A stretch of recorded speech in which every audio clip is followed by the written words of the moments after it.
everyone. Welcome to the BPD Bunch. I'm your host, Zanny, and today I am here with Hakja, Jay, and Mo. I'm your host, Zanny, and today I am here with Hakja, Jay, and Mo. We're continuing our conversation from Wednesday about BPD in the psych ward. If this or other BPD related topics interest you, please make sure to like, subscribe, and turn on your notifications so you do not miss anything. In case you're just joining us, I do want to clarify that when we say psych ward, what we're talking about is everything from short crisis interventions to long-term stays in lockdown facilities. Today's question is, how did the psychiatric ward help you manage crises related to your BPD? Can you share an experience where you felt supported during a difficult moment? So when I was in the psych ward, I didn't really get treated for my BPD. I didn't learn a lot about how to manage those symptoms. But I did learn a lot about how to not self-harm and other distractions and stuff that I could do. But I do remember like one night I was having a really difficult night with all of my feelings and stuff. And so it's like 3 a.m. and I'm talking to one of the staff members there. And I felt very overwhelmed with everything that I was dealing with. And she told me basically to like take a step back and like learn to recognize what's really important and what's going to matter to you, you know, in the future and stuff like that. And I started to realize that not everything that I was so upset about was really even worth it. Like, for example, the crappy relationship that I had with my boyfriend, and, you know, we had broken up and I was dealing with all of that and stuff. And I was telling her about some of the stuff that he put me through. And she was like, none of this is going to matter to you in a few years. Like, you're going to be over it. And like to, I guess, recognize like what really matters in life. Most of my interactions in the hospital were quite formulaic and brief, to be honest, that I didn't really have a chance to access a level of support that I found particularly meaningful. Although there was one interaction that I had with, funnily enough, it was a student psychiatrist who was like working at the psychiatric ER. And he was the only person that listened to me talk about something that made me particularly low at the time. And it was to do with a boy and liking this guy. He was the only one that listened to me without looking at me like, what the hell are you going on about? How are you here because of that? You know, none of them said what I just said, but they all acted as if like, my God, this guy is ridiculous.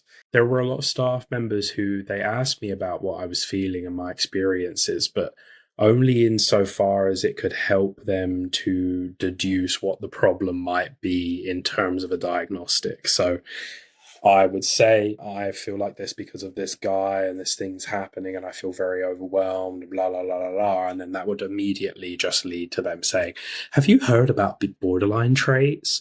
At which point it's like, yes, I've heard about borderline traits. Can you maybe give me assistance in this moment to deal with the thing that's actually put me here? Because you telling me that doesn't help me.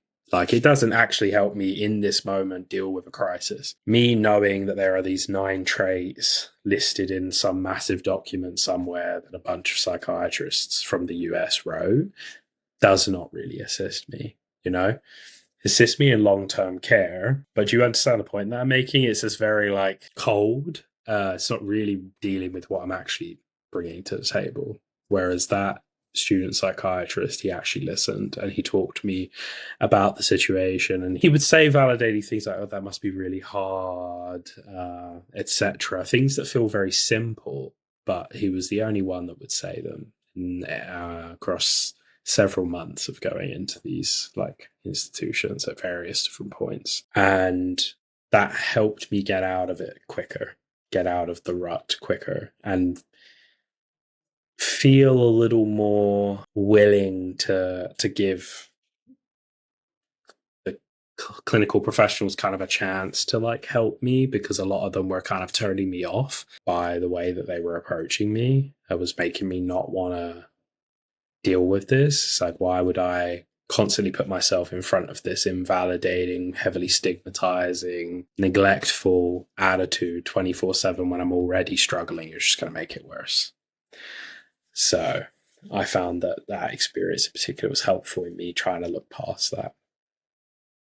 When I was impartial, because I was around, these older women, they kind of treated me like I was their daughter. So, and good and bad things about that, right? Depends what kind of relationship they have with their daughter. But for the most part, they were very like validating and kind. So whenever I was dealing with something, I thankfully had like the support of the group. I feel like really lucky too that I was in a place where I wasn't really met with this stigmatized view of BPD. I mean, it wasn't really brought up at any point. They saw me for me, right? Like, I guess I felt like taken more seriously than I had before. They'd be like, oh, like, these are your symptoms, right? Like, what do you think that means? Like, what do you think this is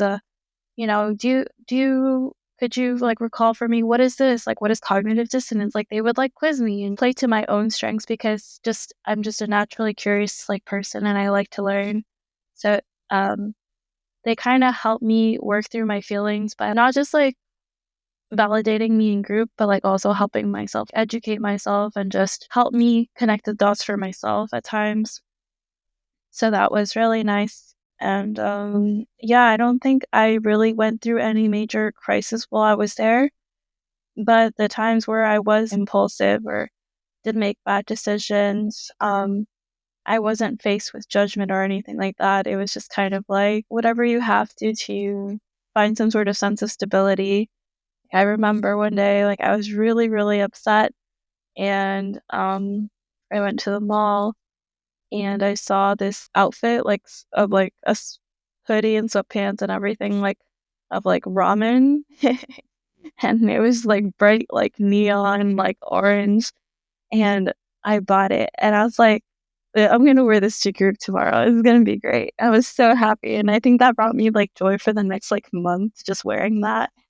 But they didn't judge me for it. They were like, was it impulsive? Maybe, yeah, but like if it's something that like helps, they didn't like make fun of me for it. There was no like judgment or stigma like that I experienced from the get-go while being in there.